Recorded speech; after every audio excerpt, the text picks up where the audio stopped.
guys, welcome to part 2 of the Shanda Sharer case. This is hopefully the final part, but I'm still not too sure. And before I get into this case, I just want to say that I won't be filming, I won't be filming at the end of this week like I normally do, so there won't be, next Tuesday there won't be a video. So I'm going to have a week off because I have delved so much into this case. I have given it my all because this case means so much to me. And because of that, I haven't spent as much time with my son as I would normally like.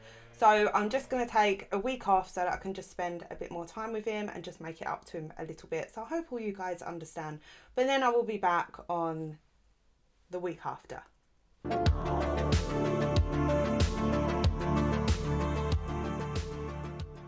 If you haven't watched part 1, I highly recommend it because if you haven't, you won't really understand the full context of Shanda's story. In part 1, we covered Shanda's life before her death.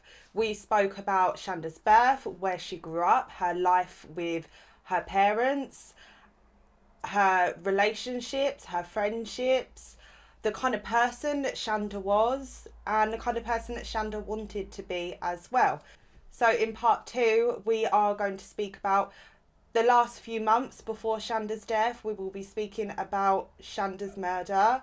We will be speaking about the investigation and the trial, and then also the aftermath of the trial as well. And we will also be doing, I'm going to open up a little discussion towards the end. And this is something that I want to do with most cases where it is going to be victim based. So obviously I can't really do it with serial killer cases because generally there are a lot more victims, but when it's just one, maybe two victims, I want to open up a little debate towards the end. And that debate's going to basically be, it's going to vary from each person, but in Shanda's case, obviously she was 12 when she lost her life, so Shanda didn't get to experience much in her life. Obviously she didn't get to graduate high school, she didn't get to go to college, she didn't get to get a job. So I just want to ask you guys what kind of person you think Shanda would have been if she wasn't so savagely murdered. What kind of job, what career path you think Shanda would have gone down, knowing what we know from part 1 and part 2 as well.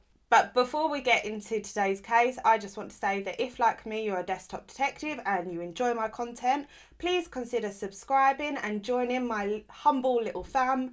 Maybe like this video if you think it's worthy of liking, share it, and leave a nice little comment down below. And also turn your notifications on so that you're notified every single time I upload a video. So let's dive right in to part 2 of the Shanda Sharer case. So firstly, we are going to be speaking about Shanda's last few months before she died.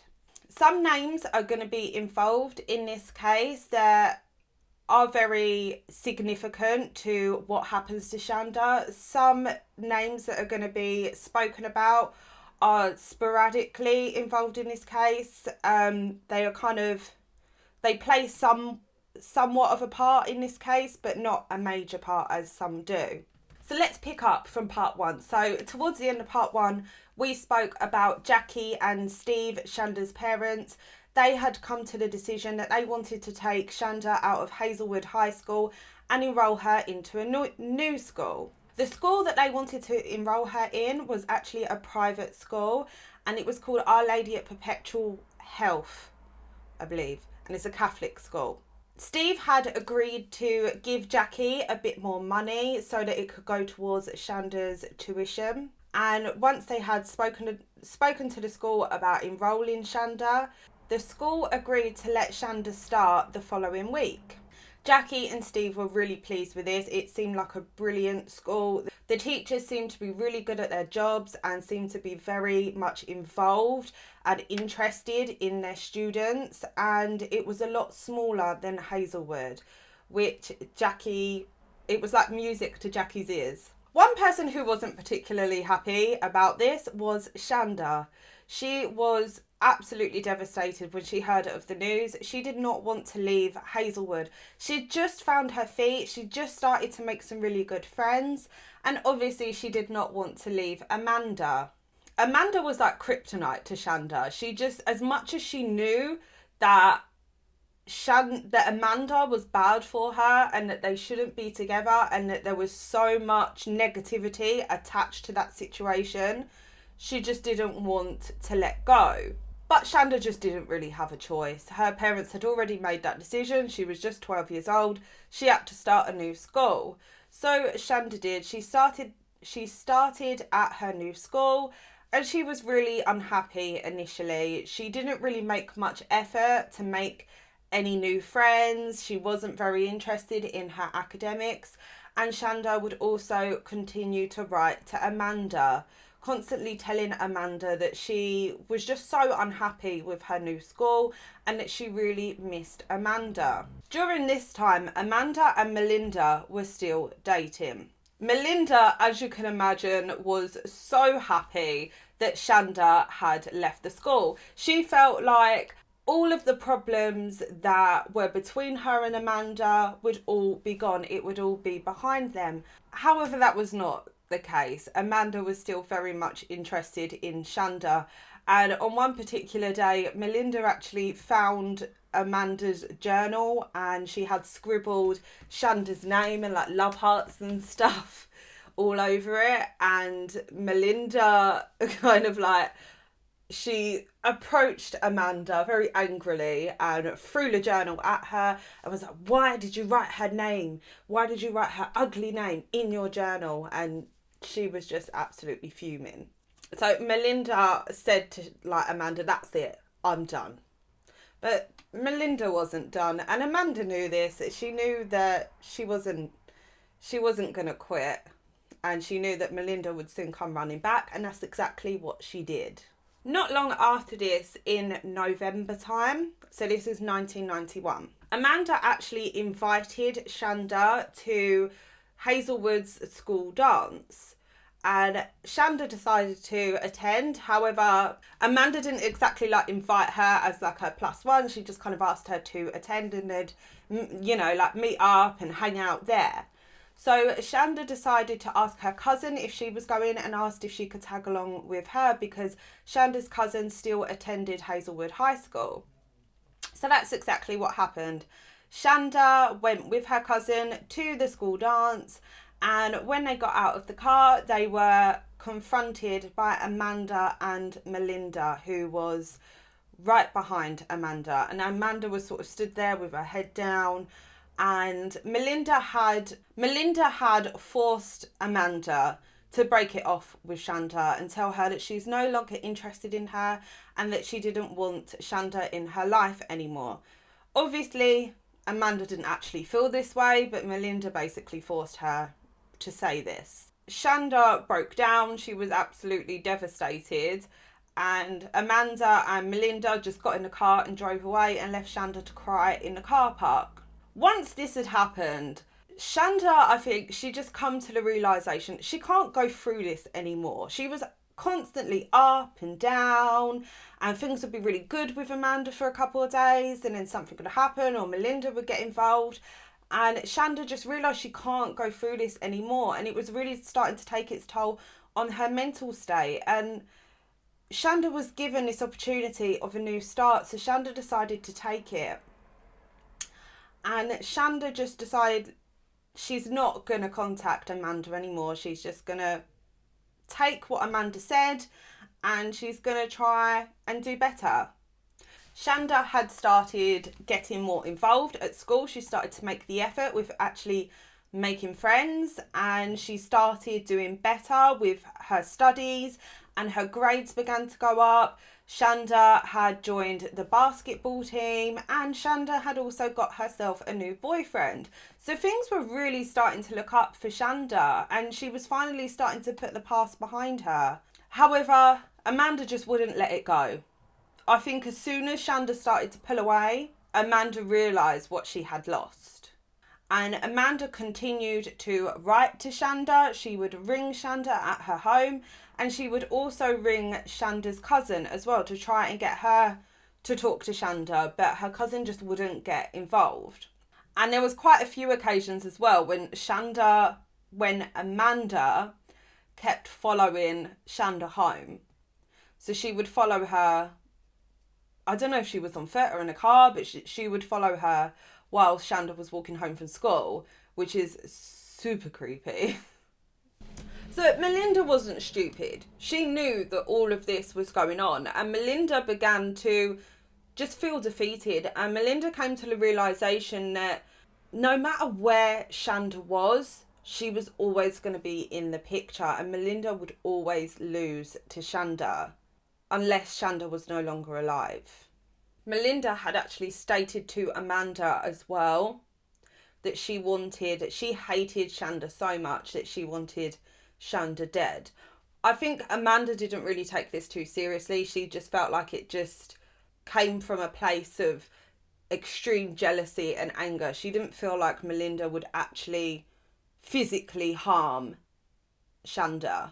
Amanda wasn't the only person that Melinda had confided in about wanting Shanda dead. Melinda had told quite a few of her friends that she wanted to kill Shanda. And one of these particular friends was a new friend, and this friend would soon become Melinda's accomplice. And this friend is Laurie Tackett. So Laurie Tackett was a troubled kid, to say the least. She came from an extremely dysfunctional family. Her mother was very, very religious, and she expected her children to follow suit. Laurie lived with her mother, her father George, and her younger brother Bubby, I believe his name was. And I'm not too sure about Laurie's father. I'm not too sure if he was just as religious. There isn't too much known about him. Laurie's younger brother, he was very much under his mother's spell, but Laurie wasn't. She rejected all of her mother's beliefs. So the kind of home that Laurie lived in was very, very restrictive. They didn't have any TVs. They were only ever allowed to listen to church music. Laurie was only ever allowed to wear like librarian style flowy dresses and skirts. She wasn't allowed to wear jeans. She wasn't allowed to wear short skirts. Nothing that could show a bit of skin. But Laurie would go to school in his clothes that her mother would pick out for her. But she would pack like mini skirts and shorts and, you know, stuff that teenagers actually want to wear. And she would get changed into them while she was in school. So Laurie was starting to experiment sexually. And so I think she was about 13, 14 at this time. And she had a few different sexual partners. And then she started to realised that she also liked girls as well as boys, and she had wrote this in her journal, which her brother had found and showed to her mother straight away. When her mother found this out, she went straight to the priest or preacher of the church that they would always attend. The next time the family went to church, the preacher basically it's just absolutely ridiculous. The preacher basically gave like a deep lecture based on how homosexuality is a sin, and it was very much directed towards Laurie in front of the entire church. So Laurie never attended church after that, and I don't blame her. I could not sit there and listen to that shit. As we can see, this is the kind of family dynamic that Laurie was growing up in. She wasn't part of a family that would verbalise issues and that would actually want to sit down and speak about things and come up with a reasonable solution or comfort their children when they're going through an identity crisis or when they're realising that they are attracted to people of the same sex. It shouldn't even be a conversation to have, really. I think I've said this before in my previous videos. I wouldn't even want my son to come up to me and be like, Mum, I'm gay, like it's a big, huge announcement. It's just not necessary at all. And you should just be happy for your child as long as they're happy. If they have fallen in love with someone, it doesn't matter what colour they are, where they came from, what sex they are. It should not matter. As long as that person is a good person and they are a good influence on your child, that's all that matters. And if your child's happy, you should be happy. So Laurie began to reject all of her mother's beliefs, and Laurie just rebelled. She started dyeing her hair different colours. She was wearing black. She became very, very interested in the occult and also Wiccan practices. All of the things that her mother would not be happy with. Laurie also befriended two brothers who lived within Laurie's hometown, which is in Madison. And they were very much also interested in the occult. So that's what she would normally do. She'd hang out with them. They'd read books about the occult and they would engage in certain practices. They would also engage in self-harm. They would all cut themselves in front of each other. And they would make blood art, which is when they would use their own blood and make pictures out of them, which is just a lovely way to fill your time. Laurie actually self-harmed very often, and one time was actually so bad that she ended up in hospital.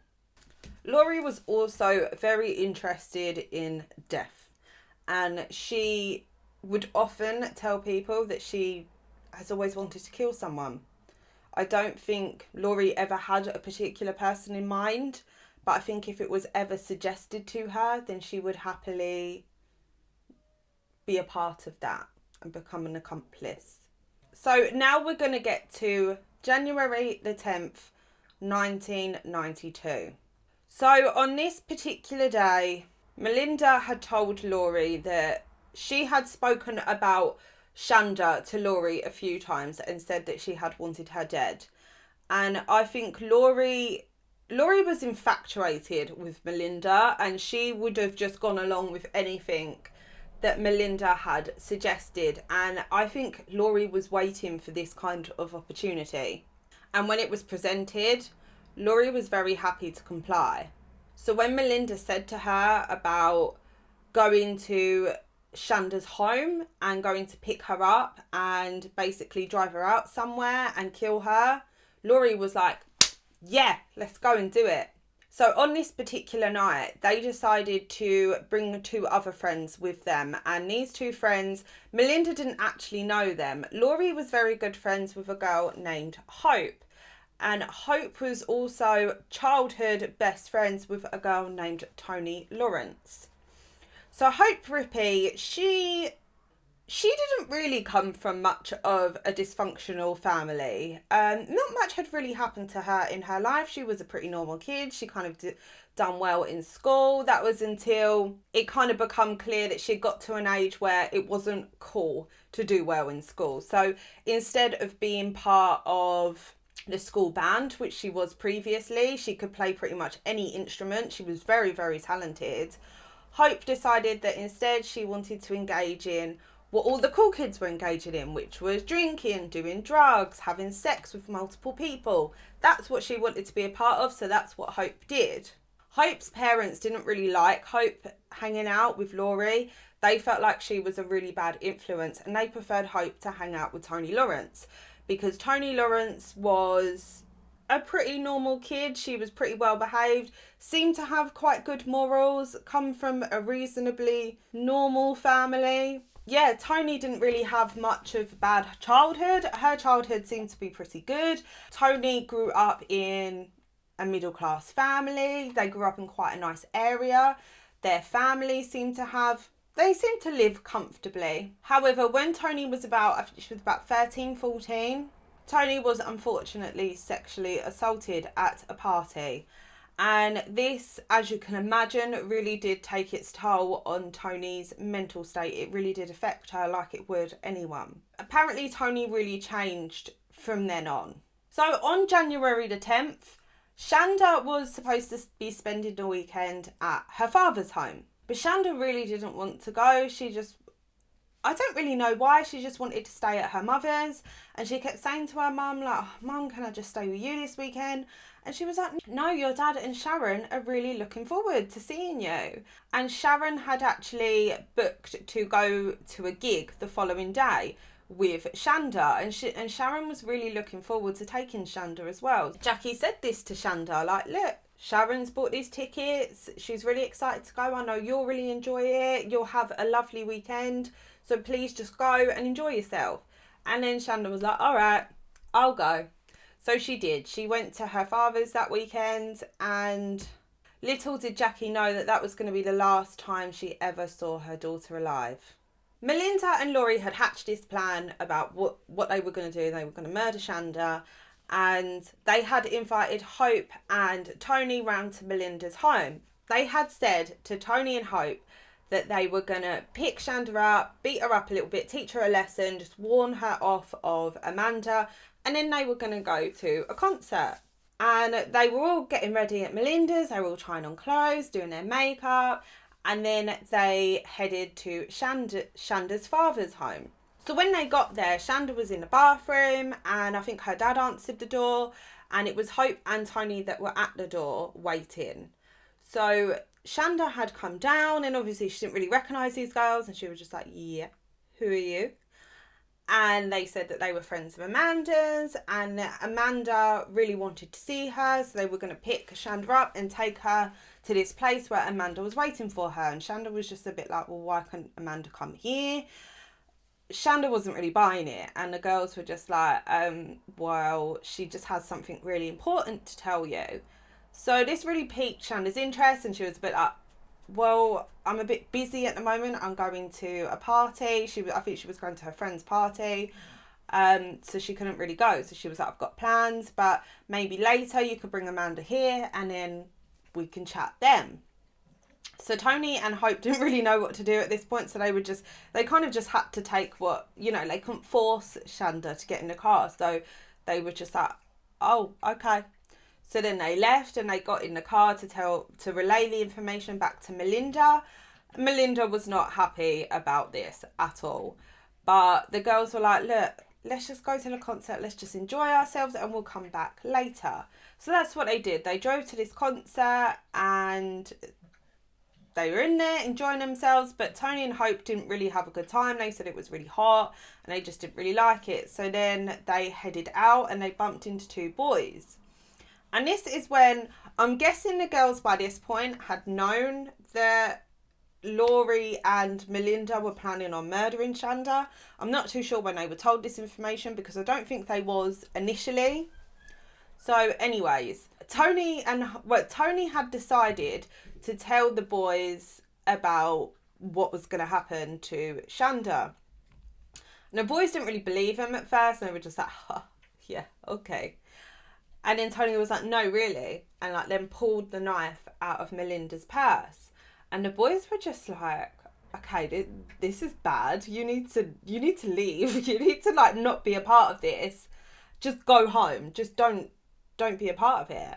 And I think the girls just kind of laughed it off, and that was just sort of it. So then they got in the car, and they waited for Melinda and Laurie to return. So when they did, they drove back, and they drove back to Shanda's home. So before the girls had arrived at Shanda's home, Shanda and her friend Michelle had returned from the party that they had attended. And they got back, I think they got back about half hour late. And Shanda's dad wasn't very happy about this, which obviously it's understandable. But Shanda had asked if Michelle can stay that night, but Steve had said no, because Shanda was half an hour late. He just put his foot down and said no. But he said to Shanda, you girls can sit in the kitchen, you can hang out for a little bit and chat, and you can have some leftover pizza whilst you wait for Michelle's mum to pick her up. So that's what the girls did. And they just sat down chatting and waiting for Michelle's mum to come by. It wasn't long before Michelle's mum came by and picked Michelle up. And about 10 minutes after this is when all four girls turn up to pick Shanda up. So this time, Laurie and Hope decided to approach the door. Tony had refused. She didn't want to this time. She didn't want to get involved. So Laurie and Hope knocked on the door, and Shanda followed them to the car, and she kind of looked around, and she was like, where's Amanda? Meanwhile, Melinda is hidden behind the back seat with a kitchen knife in her hand and a blanket on top of her. So Laurie just explained to Shanda, like, oh, just get in the car. We're going to bring you to Amanda. She's waiting for you. She really wants to talk to you. So Shanda was like, okay. So she got in the car. And I know people are going to think, like, oh, why did she just get in the car? I think Shanda just liked to believe the best in people. And she was 12. We know how naive 12-year-olds are. I was a naive 12-year-old myself. So let's not take it to a place of judgment. I think Shanda just believed that these people were telling her the truth, and that's more of a reflection on how good of a person she was. So Shanda was the only girl sat in the back, and all three girls were sat in front. Whilst the car was driving, this is when Laurie decided to interrogate Shanda and just started to just bombard her with questions about her relationship with Amanda and asking her what was going on with them. Did they have sex? Did she love her? You know, all these kind of questions. And I'm sure Shanda was probably freaked out and was like, I don't even know you. Why are you asking me this shit? Whilst Laurie was asking Shanda these questions, Shanda was answering them very honestly. And as soon as she did, Melinda popped out from the back and held a knife up to Shanda's throat. Shanda, as you can imagine, was petrified. She was screaming, she was crying, she was begging Melinda not to hurt her. She was petrified of Melinda. She knew that she was a very scary person and she was aggressive, she was confrontational. I don't think Shanda ever believed that Melinda would have gone this far. Whilst Melinda had a knife pressed against Shanda's neck, Melinda asked Shanda if her and Amanda had had sex, and Shanda had said yes. To which Melinda, it was not the answer that she wanted. Melinda kept this knife pressed against Shanda's throat whilst the car was driving. Shanda was crying and pleading with the girls to let her go, but none of the girls listened to her, and they continued to drive into the night and heading towards a place called the Witch's Castle. This was a particular spot that Laurie had picked out because there was an abandoned building that was apparently an old witch's coven, but I don't know if there's actually any proof of that. I don't know if it was just Laurie just making shit up.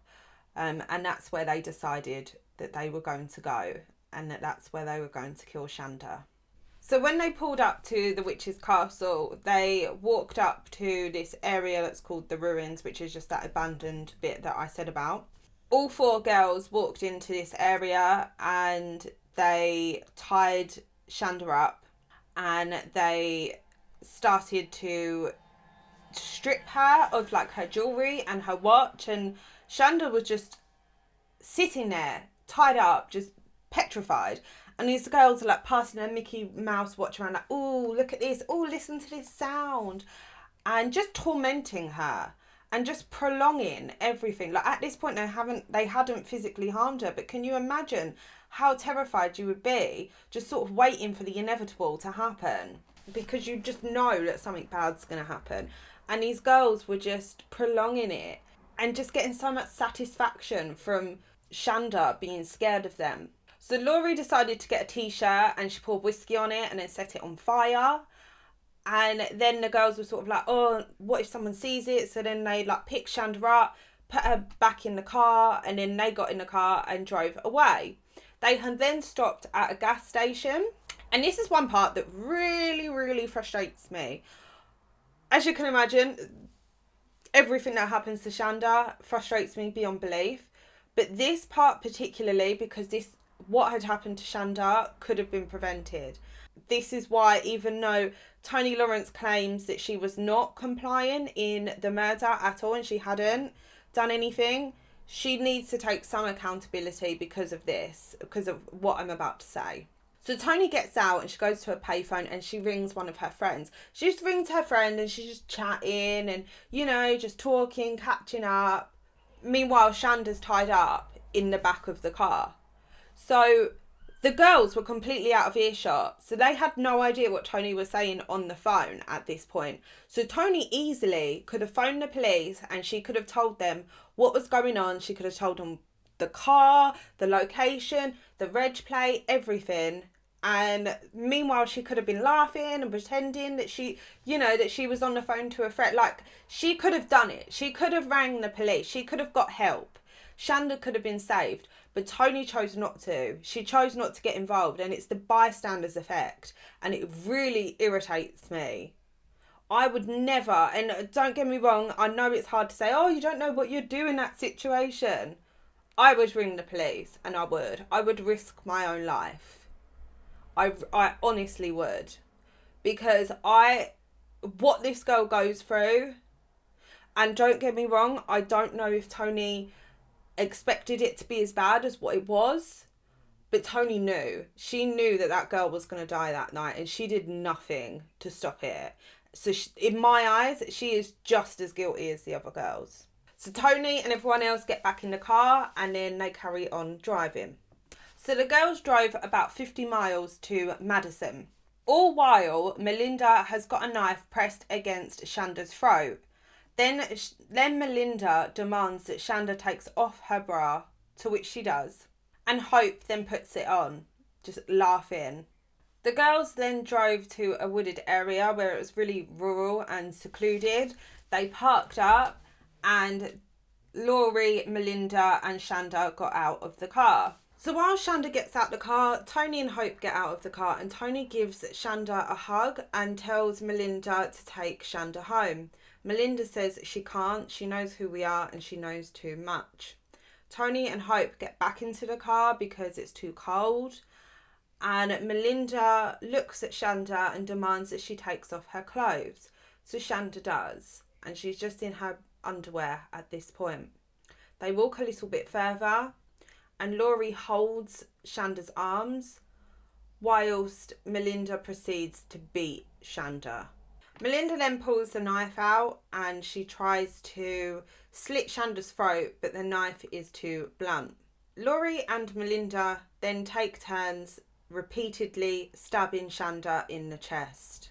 Apparently Hope runs out of the car and she tried to pull Shanda away, allegedly. Hope gets back into the car and Tony says, why are you helping Laurie and Melinda? She says, I wasn't. I was trying to pull Shanda away. There's no proof about this. It's just Hope and Tony's words. I honestly don't know. And especially if what Hope goes on to do later, I don't think that happened. Laurie then gets out a rope, wraps it around Shanda's neck and starts strangling Shanda. Whilst continuing to strangle Shanda with the rope, Shanda, as you can imagine, is screaming and begging for her life. Hope and Tony at this point are in the car and they turn the radio up to drown out the screams of Shanda. But then Shanda stops screaming and just stops moving. Melinda and Laurie grab Shanda and throw her into the boot of the car. They get into the car and they drive to Laurie's home, which is only about a quarter of a mile away from where they were. So the girls leave Shanda in the trunk and they go into Laurie's home. Hope and Tony are really upset at this point. Melinda and Laurie go into the bathroom to clean up all of the blood that was on them. They go in, sit in the room, they try to comfort the other girls and they're just talking amongst themselves. That's when they hear Laurie's dog barking. And then as they listen closer, they can hear screaming coming from the car. And it's Shanda. She's still alive.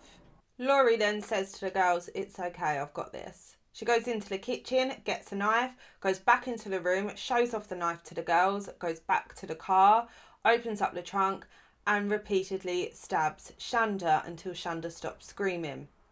Laurie then goes back into the bathroom to clean up the blood and goes back into the bedroom to say that she had taken care of it. Laurie then said to the girls, let's go out for a drive. Tony and Hope did not want to go. So Laurie and Melinda got into the car and they started driving around for a while.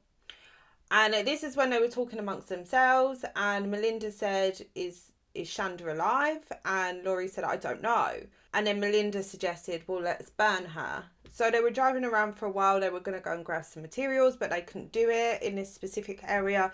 So Laurie suggested that they drive around for a while and just let Shanda die slowly.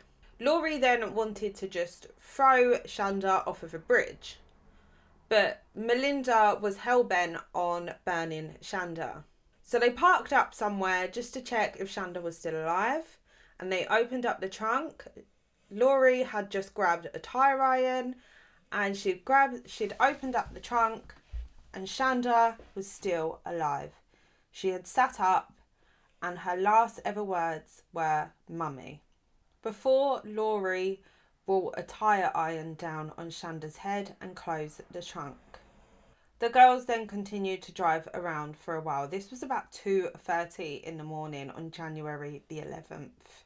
So while Shanda had been beaten, strangled, stabbed, also sodomized, I don't know what point this had happened, but she had been sodomized with an inanimate object as well. None of the girls admit to who had done it, but it is what happened. And she had also had a tire iron dropped on her head. Whilst all this had happened to her, Shanda's parents were sleeping peacefully, believing that their child was also sleeping peacefully. They had no idea what they were going to wake up to. And that is very haunting. As a parent myself, I just can't imagine going through that. And not just losing your child, but losing your child in the most horrific way. And for such an unnecessary reason as well. It's just absolutely heartbreaking. And I just cannot imagine the hurt and anger and just pure sadness and devastation that all of Shanda's family felt when they learned of the news. So after having tire iron brought down on her head, Shanda was still alive. After this, the girls would proceed to drive around for hours, and it just became a pattern of driving around, hearing Shanda screaming, going back to the car, going back to the trunk, torturing Shanda some more, going back, getting back in, driving, hearing her scream and torturing her some more. At one point, Laurie had gone back to the trunk, hit Shanda over the head again with a tire iron, brought it back and waved it in front of Melinda's face and said, "Smell this." And then she said, "You should see her. She's covered in blood. She's all red." Laurie was just so proud of herself for what she had done. Once the sun started to rise, the girls had returned to Laurie's home. Hope and Tony, just before the girls had got there, it had occurred to them that they should probably call the police, but they never did. When the girls had arrived, they all went out to the car. Laurie was really happy with herself at this point. She was smiling, she was jumping up and down, she was saying to Hope and Tony, "Look, Shanda's in the car, do you want to see her?" And Tony was like, "No." And then suddenly she looked at Hope and then Hope started nodding. She wanted to see this 12-year-old girl that had been beaten, stabbed, tortured, had a tire iron dropped on her head multiple times. She had been sodomized. She was covered in blood and she was still clinging on, and Hope wanted to see that. So she opened up the trunk, and Hope had later said that there wasn't a part of her that wasn't covered in blood. So the girls then decided to start making up the burn pile so that they could burn Shanda. And then suddenly Hope decided she wanted to be a part of this. She wanted to be involved. So Hope then goes on to grab a bottle of window cleaner and starts to spray Shanda's wounds and starts taunting her and saying, "You're not so hot now, huh?" Which is just disgusting and so sadistic. And even Laurie and Melinda were so disgusted by this, even though what they'd done, which they have no right to be disgusted, but they looked at Hope and said, "Where's your heart?" And then Hope just turned around and said, "It's right here." So then the girls began to burn Shanda. However, Shanda was still alive when she was burnt. So she was burnt alive. It's just horrific what these girls put a 12-year-old girl through. And then after this happened, the girls all then decided to go to McDonald's. And Laurie, they were all eating, and then Laurie decided to pull out a bit of her sausage and say, "Oh, look, it looks like Shanda's dead body." And the girls all started laughing, finding it absolutely hilarious what they had just done. But then Tony started to feel bad.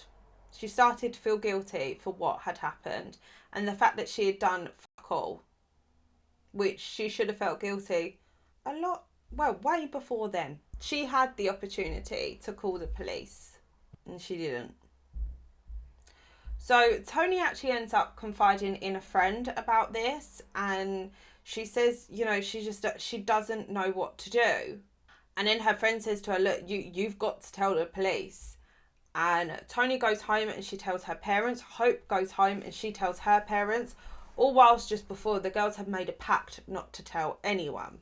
But Tony and Hope just couldn't help themselves. Hope's parents decided they weren't going to tell the police. They were going to take Hope and hide in a motel for a while until it all died down. Tony tells her parents, and they both agree that they need to go to the police.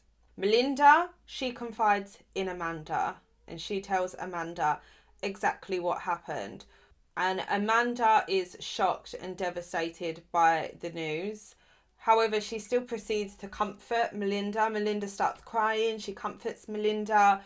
But then Melinda drops Amanda home. And apparently, according to Amanda, she spent the whole evening crying and feeling numb. Melinda had sworn Amanda to secrecy. And Amanda promised Melinda that she would not say anything.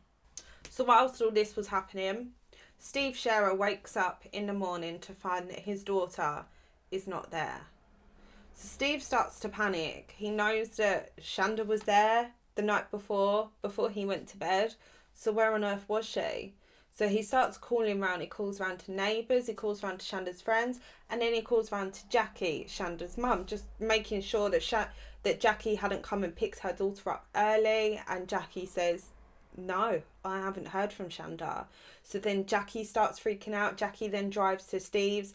Steve, Sharon and Jackie are trying to come up with a plan and figure out where their daughter could be. And then by about 1:45 p.m, they file a missing persons report. So they file a report with Jefferson County Police. But Shanda was killed in Madison, which is a different county. So they are not aware of the fact that a body had been found in Madison. So on the morning of January 11th, probably around the same time that Steve and Jackie were freaking out about their daughter missing, two boys were about to go hunting and they noticed on a side of the road that there was a burnt body. They call into the police department to let them know that a body had been found. So with this body being reported at Madison County and the missing persons report being filed at Jefferson County, it hadn't been connected yet. Police had actually previously thought, upon arriving and seeing this body, they just presumed it was like a drug deal gone wrong. They had no idea about the events that had actually taken place. They didn't think it was going to be as horrific as what it actually was. And they certainly didn't think that the body in front of them was the body of a 12-year-old girl. They initially thought that it was the body of an adult. So on the same day, at 8:20 p.m, Tony Lawrence and Hope Rippey attend the Jefferson County Police Department. And this is when they file a report. They attended with their parents. Tony's parents basically forced Tony to go and stated that Hope and her parents needed to attend as well. So the girls both, I'm guessing they would probably know. I don't know. I don't know if either of them really had much of a conscience, but they both gave very rambling statements, but they did keep mentioning the name Shanda, and they also gave the names of Laurie Tackett and Melinda Loveless. They described what had happened as best as they could. And Detective Shipley actually contacted Clark County sheriffs with the information, and that was when they were able to match the body to Shanda's missing persons report. Detectives obtained dental records and managed to match that to Shanda, confirming that the body that was found was the body of 12-year-old Shanda Sharer. Melinda Loveless and Laurie Tackett were both arrested on January the 12th, 1992. So as you can imagine, the girls instantly just started pointing fingers at each other. Neither one of them really taking accountability for what had actually happened. They had pretty much stated what had happened, but they weren't taking the blame. They were blaming the other one. They were saying, oh, well, I was just going to go there. I was just going to beat her up. And then Laurie started stabbing her, or Melinda started stabbing her. Like, they just weren't taking accountability for what they had done. They were all to blame as much as each other, one way or another. Do I think this would have happened if Melinda wasn't involved? No. The girls didn't know Shanda, so no, I don't think so. Could Laurie have found another victim? Yes, she could have. Could she have brought Hope and Tony along with her and got them involved? Yes, I think so. So they were all involved one way or another, and they are all to blame. So there wasn't actually an awful lot of physical evidence, and the bulk of the evidence that was used against them all was from Hope and Tony's statements. The prosecution immediately declared that they wanted to try both Melinda and Laurie as adults. So on April the 22nd, 1992, Tony Lawrence accepts a plea bargain for a lesser sentence if she testifies against the other girls.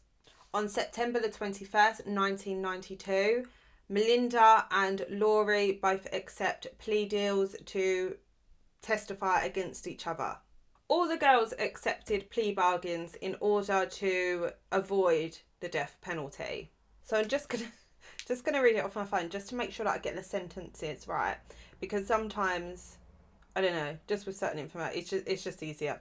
So Laurie and Melinda were both sentenced to 60 years in Indiana's women's prison in Indianapolis. Laurie was actually released in 2018. Take that in. But it gets worse. She also served probation for 1 year.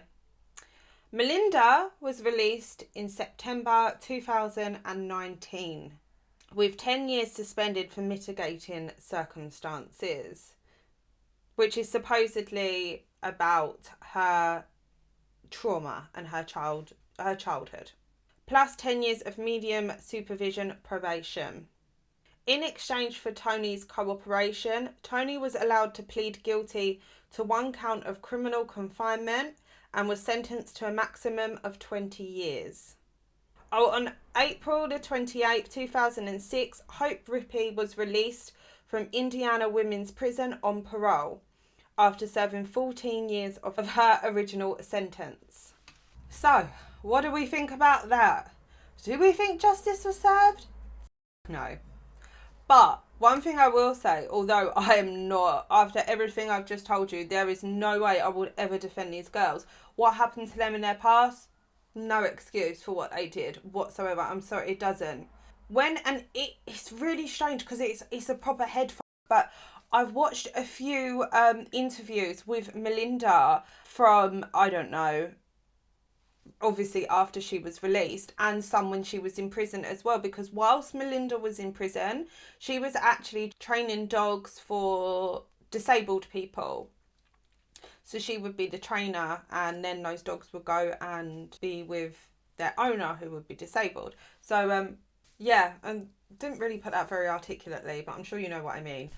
So when I was watching these videos, don't take it the wrong way, okay? Because again, not justifying anything, absolutely not. Like I've said, this case means a lot to me, and it really has taken its toll on me, and it's been really hard to research and to recall. So I'm not on anyone's side other than Shanda's. When you watch these videos of Melinda, she seems totally different, and even that she takes full accountability. She does seem so remorseful, and she even says she doesn't know why she did it. And yes, some bad shit happened to her, but it doesn't justify what she did, and she is the first one to admit that. And even Shanda's mum actually had a dog donated to Melinda for her to train, and she named it Angel in memory of Shanda. And Jackie did come under a lot of fire for doing this, but at the end of the day, it's Jackie's kid. Like, Shanda was Jackie's child.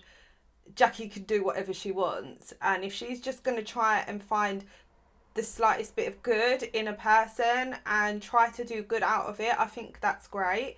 And Jackie had even come out and said that when she was watching these videos of Melinda and how compassionate and how caring she seemed to be towards these dogs, she was just absolutely baffled. Like, she couldn't believe that someone who is being so loving and so sweet to these animals is also capable of of doing what she did. And Jackie herself is the first one to say, like, she doesn't get it. But she could see these videos, and she thought, oh my God, she seems changed. She seems rehabilitated. And that's one thing I want to ask you guys. Do your research before you come back at me and you're like, oh, you're excusing what she did. You think she's a good person. You're naive, blah, blah. Look, just do your research first, okay? Before you come at me with any opinions that may seem a little uneducated and just haven't got enough to back them up, just do a little bit of research and watch some of these videos of Melinda Lovelace, watch some of her interviews, and just let me know what you guys think. I'm not saying I do think she's rehabilitated. I don't know if you can. I don't know if you can go from doing something so horrendous and grow from that and completely change. I really don't know. I don't know if something like that always sticks with you, and doing something that horrendous can come out again. I honestly do not know, and that's why I want to know what you guys think, because I'm really interested. I like having these kind of discussions, because especially when I'm sort of on the fence, because I like to, have an intellectual debate with someone and hear other people's perceptions. So yeah, please let me know what you guys think about that. And also let me know what you guys think about this case in general, if it really did break your heart as much as it did me. And like I said earlier on, also please let me know, like, what kind of person do you think, if Shanda was still alive, what kind of person do you think she would have grown up to be? What kind of job do you think she would have had? Do you think she would have gone to university? Do you think she would have had a family? Or do you think she would have just gone out and travelled the world? Or, like, what do you think she would have done? I'm really interested. I like thinking about these things.